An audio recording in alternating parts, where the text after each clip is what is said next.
All right, good morning, everybody.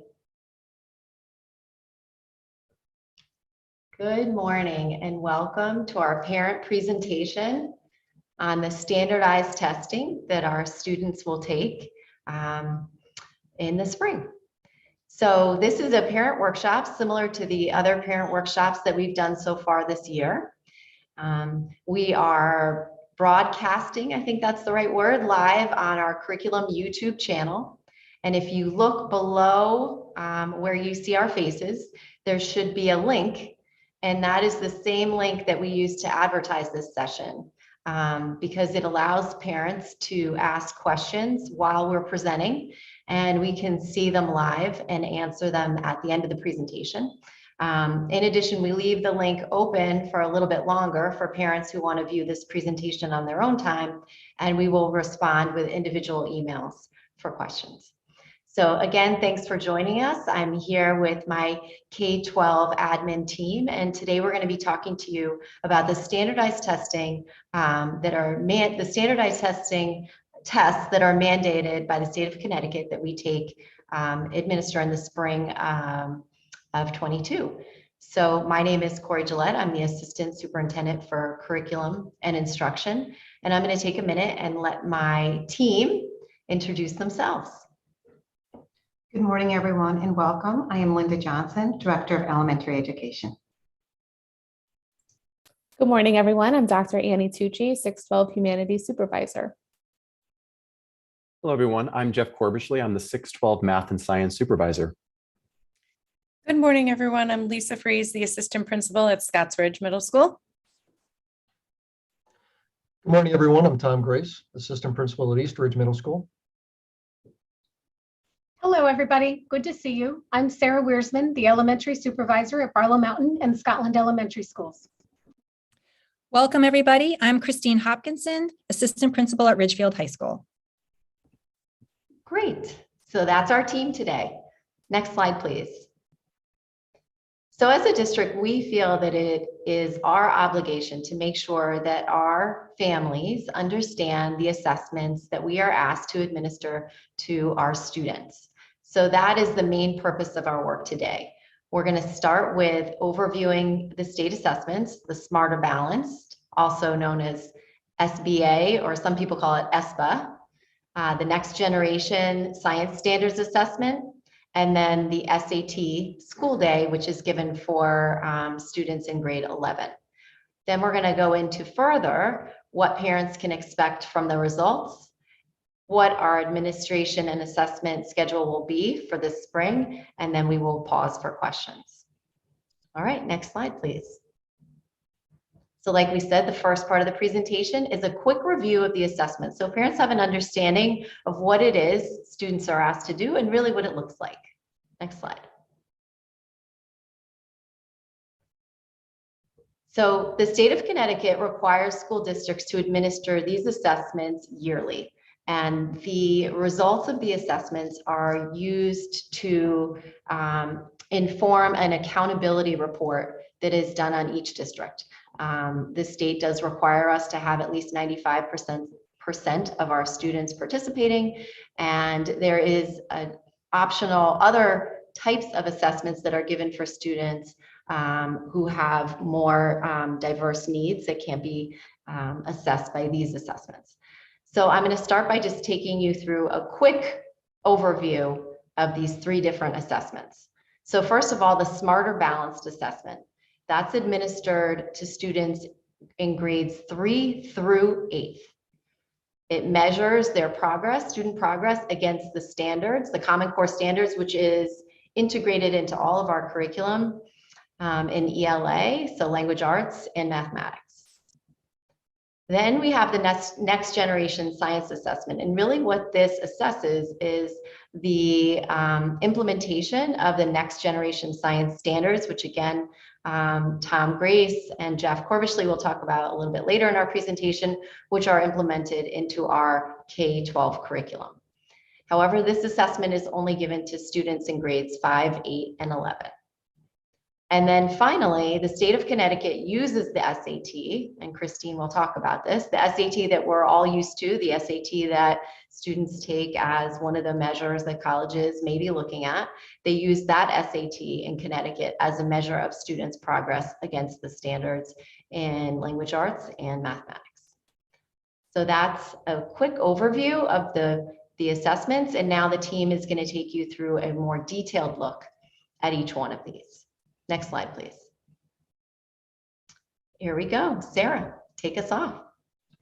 The Smarter Balanced Assessment assesses a student's English language arts and mathematics knowledge. Both areas are assessed through the Computer Adaptive Test, or the CAT, which adjusts to each student's ability level as they complete the test. Mathematics is additionally assessed through a performance task, a more complex task during which students are asked to solve longer, multi-step, real-world problems.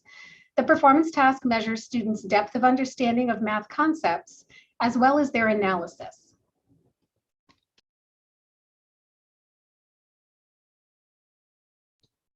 Next slide, please. Let's take a look at some samples at the elementary and secondary levels. Overall, the Smarter Balanced Assessment presents a variety of item types to measure what students know. Our first sample shows us an English language arts question. For English language arts, we might see passage reading followed by multiple choice questions or multi-select questions. After passage or sentence reading, students taking the SBA may also be asked to highlight or click and drag keywords. Additionally, there are multi-part passages and questions, for example, a part A and a part B, and/or short and long answer responses are also required. This sample shows us passage reading followed by two types of response types: multiple choice questions, for which the student has to choose one response, for example, in item 2, or has to choose more than one correct response, which we see in item number 1. Note the important vocabulary already highlighted within the test questions. The word best. To fully respond, students are asked to pull the correct answer from the text and/or summarize the text. All along the way, students should be asking themselves, what type of question is this? What important vocabulary do I see? Next slide.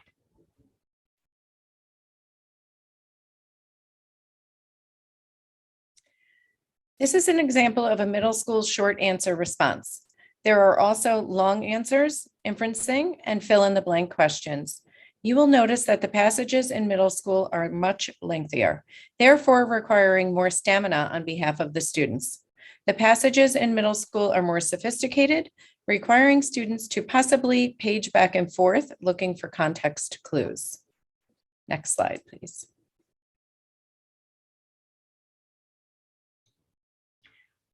This sample shows us a mathematics problem as part of the performance task. As I shared earlier, the mathematics portion of the SBA includes both the computer adaptive test and the performance task. Students are required to apply their problem-solving skills, and the math problems and questions also have a variety of presentations. While completing this question, students would be making use of scrap paper provided to them, and when complete, the student would type their answer. Other question and response types for mathematics could be multiple choice, table interactions, graphing, and more. And like with the English language arts, when completing the math problems, the students also will be asked to click and drag, highlight, underline, or circle and any keywords and items.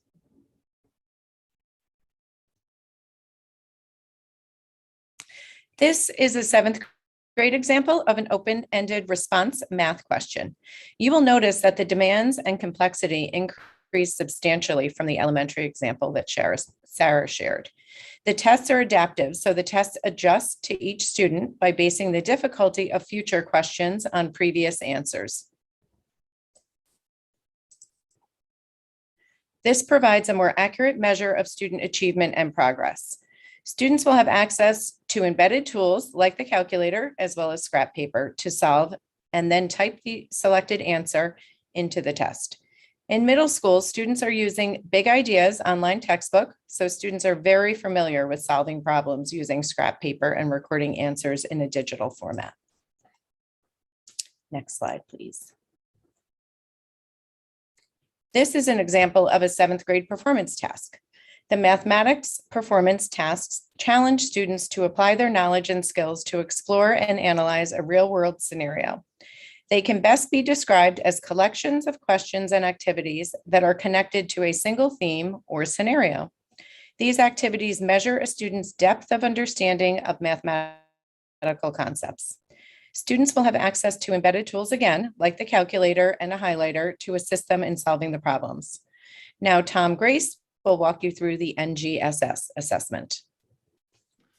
Let's talk a little bit about that NGSS assessment that's taken in grades 5, 8, and 11. First of all, NGSS instruction is about teaching students to think and act like scientists. Anyone over the age of 20 did not get their science instruction like this. It generates thinking and a lot of collaboration between students. The instruction students receive in NGSS classroom supports rather than teaches to the NGSS assessment. The test format and test expectations through instruction built on an anchoring phenomena. Every bundle has an anchoring phenomena, a real-life problem that sparks student thinking. NGSS addresses science skills through 3 dimensions, as shown above. To work and think like scientists, students work with science and engineering practices such as asking questions, defining problems, as well as developing and using models. In other words, thinking like scientists. The DCIs focus instruction to the core ideas of sciences, but are broad enough to include multiple science disciplines or concepts of engineering, such as life science looking at ecosystems, or the physical sciences and looking at matter and its interactions. The cross-cutting concepts bridge disciplinary boundaries and unite those core ideas in science and engineering, such as identifying patterns, systems and systems models, as well as stability and change. The state also offers an alternative assessment for students who qualify for such an assessment. Now let's take a look at what an assessment would look like to the students. This is a grade 5 item cluster example. Basically, what this represents is the test sophistication, what the students will see when they open a test item. You'll notice the split screen format, which Mr. Corbishley will talk about students having opportunities to practice that format in a few moments here. Students are given directions, select 2 options, similar to SBA, as they scroll through the passage. Students are given a sample demonstration or experiment that is based on lessons and activities that students engaged in during science class. Questions follow the sample that asks students to use the information to answer a couple of questions. The students do not necessarily have to be familiar with the problem presented, but they do need to apply the skills previously practiced and discussed in the classroom in order to answer the question successfully. Students have to read the information and apply skills such as reading for information, analyzing results, describing models, or making predictions. Let's take a look at a grade 11 model. The grade 11 assessment follows the same format as the 5th and 8th grade model. However, there is more sophistication, yet similarly connected to the instruction. Similar to the grade 5 and 8 sample, assessment items such as this will give the students connected pieces of information about a topic with multiple sections of questions pertaining to the information given. Now, Mr. Corbishley will talk a little bit more about NGSS. Thanks, Tom. So all our curricular units, which in science we actually call bundles, they are directly aligned with the NGSS standards. So these standards truly do drive our daily instruction and our classroom assessment practices throughout the entire year, which supports student preparation for the NGSS assessment. As Tom showed earlier, right, the format of the questions and how they are displayed on the screen is something that students need practice and exposure to prior to the actual NGSS assessment. We have specific instructional resources that we do use in our classroom to help support our students. One set of these resources are the NGSS interim assessment blocks. The interim assessment blocks give students the opportunity to see and work with the actual testing interface as they complete NGSS style test items. They learn how to manipulate the screen, which may show a variety of information like text, models, graphs, and tables. Right, the content of these interim assessments can be directly linked to our science curriculum and can be given throughout the school year. Our teachers also have access to NGSS sample test items. These provide students with another opportunity to see and work with an NGSS style assessment question. And finally, as I mentioned earlier, our NGSS standards drive our assessment practices in the classroom. So our curriculum assessments are aligned to the style of NGSS style questions. Next slide, please. Thanks. So it is important to emphasize that both our Smarter Balanced and NGSS assessments are single data points and provide us with an annual snapshot of how students are performing on ELA, math, and science standards. Both the Smarter Balanced and the NGSS assessments are used, again, as one data point of many to measure student achievement, and they certainly do not represent the whole child.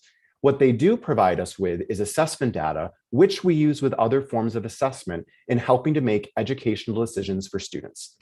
NGSS and ESPA assessment data also helps to gauge the effectiveness of our science, math, and ELA instruction so we can improve our practice in the classroom moving forward. So we've talked a lot about the Smarter Balanced and the NGS assessments. At this time, Christine Hopkinson is going to discuss the standardized assessment used solely at the high school level, which is the SAT. So the SAT School Day is the Connecticut state required assessment for juniors along with the NGSS. So all juniors are required to take this exam. It measures student progress against the ELA and math standards for Connecticut. And it is also the same SAT, as Corey mentioned, that is used for the college entrance exam. So students can submit their scores, but they do not have to. They are not required to submit their scores to colleges, but they are required to sit for the exam. This exam has no essay portion. Some SATs do have an essay portion, but the Connecticut School Day does not. And for the first time this year, all Connecticut schools are going to be administering the SAT School Day digitally. So kids will take it on their computer. And the interface is very similar to the NGSS and Smarter Balance tests, so the kids will have had some exposure to it. Next slide, please, John. Okay, so now we're going to talk about what parents can expect in terms of results from the testing. Next slide, please.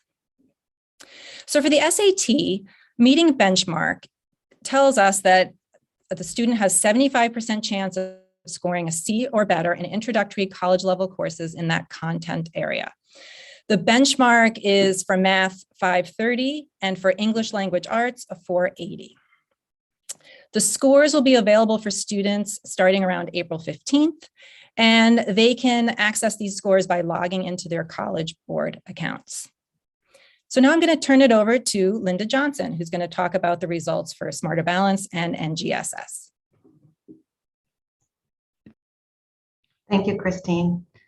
The SBA results for reading, writing, and math, along with NGSS scores for science, are reported based on 4 performance levels that you see here. Standard 1 does not meet the achievement standard is when a student has not yet met the achievement standard expected for the specific grade level and does require improvement towards mastery of knowledge and skills. Standard 2 is approaching the standard. And again, that's when the student has nearly met the standard expectation and may require further development towards mastery of skills. Standard 3 is when a student does meet the achievement standard and is demonstrating progress towards mastery of skills. And Standard 4 represents advanced progress towards mastery. Typically, results are released to the districts during the summer months, and reports are then sent home to parents, sent home to families at the beginning of the next school year.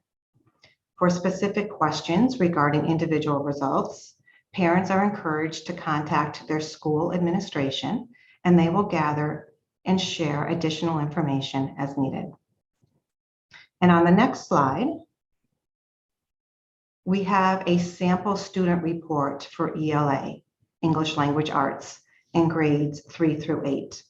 This report shows a student's achievement on assessments based on the Connecticut core standards, which Corey mentioned earlier. And these standards define learning expectations for what students should know and be able to do at each grade level. Overall, the score for ELA and mathematic assessments are reported in a scale score unit. When the scale with a score within the scale score range, the 4 performance levels that I just spoke about have been established. And for ELA, the results are in 3 areas that you see here on this slide: reading, listening, and writing and research inquiry. The reading score represents how students comprehend a range of increasingly complex literary and informational texts. The use of effective speaking and listening skills for different purposes and audiences are measured under listening. And the writing score shows how students revise, edit, and rewrite a range of text. In addition to how students analyze information to support research is also measured. And you'll see at the bottom of the page, we have what is called a Lexile measure or a Lexile score. And the Lexile score provides, it represents actually a student's reading ability on a Lexile scale. And then this scale does provide parents, teachers, information and materials that they can access to match a student's ability and interest. And on the next slide, we have a report that shows an example or a sample report for mathematics. And again, this report is based upon the Common Core State Standards for mathematics. And it does outline what students should know and be able to do at each grade level in terms of our math standards and practices. And there are 3 areas measured: concepts and procedures, problem solving, and modeling and data analysis, along with communicating reasoning. For concepts and procedures, it is the student's ability to apply mathematical concepts and procedures that are assessed under this area. In problem solving and modeling, data analysis, that is when students solve a range of problems using various problem solving strategies and/or models. And the last category that you see there, communicating reasoning, includes students constructing viable arguments to support their own reasoning when solving various types of problems. And again, at the bottom of the report, note the quantile score. And again, this is similar to the Lexile score that I just talked about on the ELA report. A quantile measure represents a student's mathematical ability on a scale, and it can be used to find math activities that match a student's ability and interests along with some learning goals. And next we have Annie Tucci, who's going to talk about the schedule for the assessments. Good morning, everybody. So as part of this section, I'll review our spring testing dates. Next slide, please, John.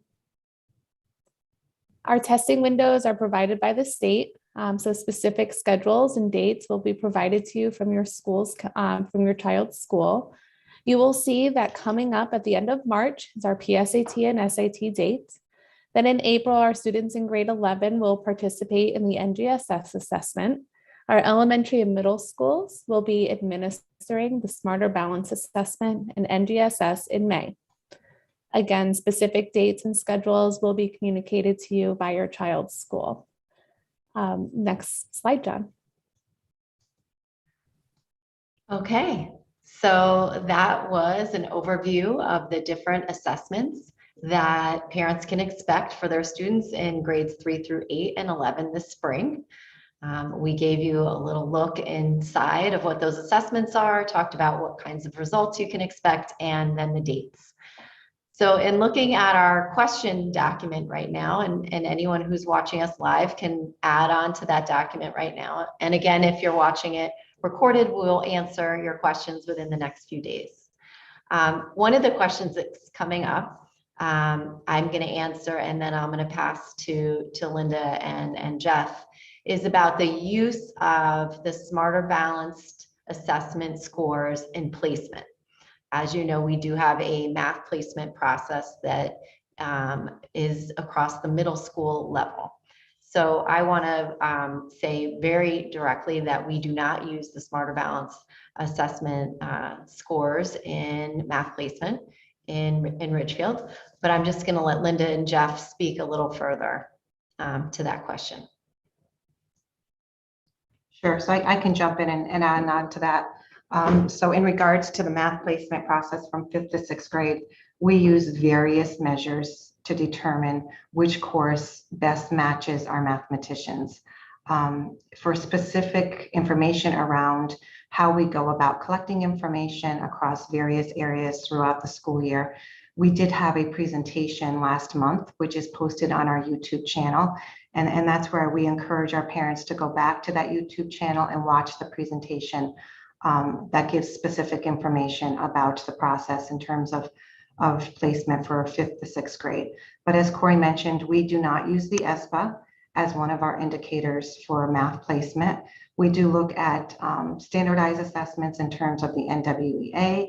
We do look at how students are performing on curriculum-based assessments. And then we look at the whole student, the whole learner in terms of how mathematical practices, mathematical dispositions are being applied to learning throughout a school year.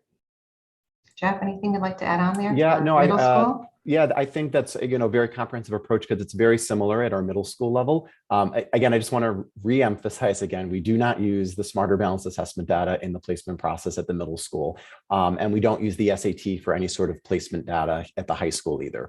But as Linda said, we do look at a lot of different measures. And I do want to just again direct you if you have questions on the math placement process. There is a very brief parent workshop on our curriculum YouTube channel where this video is now being run. So please click on that, view that. And if you do have any questions, feel free to reach out. You could use the form to put your question in, and one of us will certainly get back to you.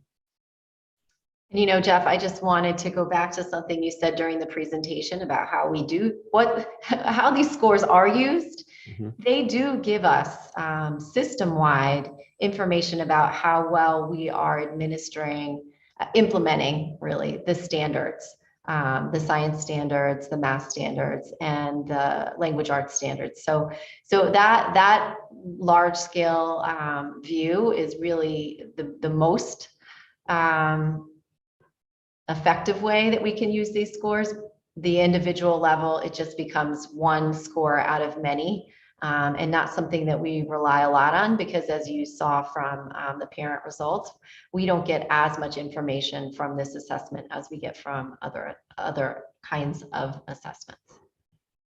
Okay, so another question that I want to address is the SAT and questions about what we do with the SAT results. So I'm going to try to answer, and then Christine, if there's anything I leave out, you can jump in. So we do get the results for the junior SAT. We call it the SAT school day. We get those in May, and that does give us some individual information, but really the PSAT scores that we get from 9th, 10th, and soon to be 11th grade, those are scores that we can use as kids are progressing through the high school. So only to look at the 11th grade really for us would not be enough. We use them, but again, they're not, like Jeff said, we're not using them in placement, and they really are to give us more of that bird's eye information on implementation of standards. Christine, did I miss anything there? Nope, I think you've captured it all perfectly. Thank you. Okay, good. And the other thing that I know, I have a rising senior myself. I know that another question that I don't see here that is related to the SAT is a worry about the scores. And if I allow my student to take the SAT school day, does that mean that those scores are going to go off to colleges? And I know Christine can confirm for us that that is not going to happen. You do not need to send them to colleges. Yes, that's true. You have an opportunity that day to send it up to 4 schools for free, but there is no requirement to send them to schools. So if you want to wait and see, or if you're applying to schools where you don't want to send them at all, that's perfectly fine. Correct, because we know that some people only want to take the ACT, maybe they don't want to use SAT scores, and there are schools that are score optional. So some people, in fact, don't want to send any scores, and there's not a thing to worry about. If you don't want to, you don't have to, and you actually have to work to make the scores go anywhere to the colleges. All right. I don't see any other questions on the form. Does anyone else on the team think there's something that we need to add or answer? All right, well, thank you everybody for joining us live and for watching us recorded. Please always feel free to reach out to your building administrators about any questions about assessments, and also to us on the screen here who are part of the curriculum team. We're always happy to talk to parents about any of these assessments to make sure that you know all the information about what your students will be engaging in. Have a wonderful rainy and cold day.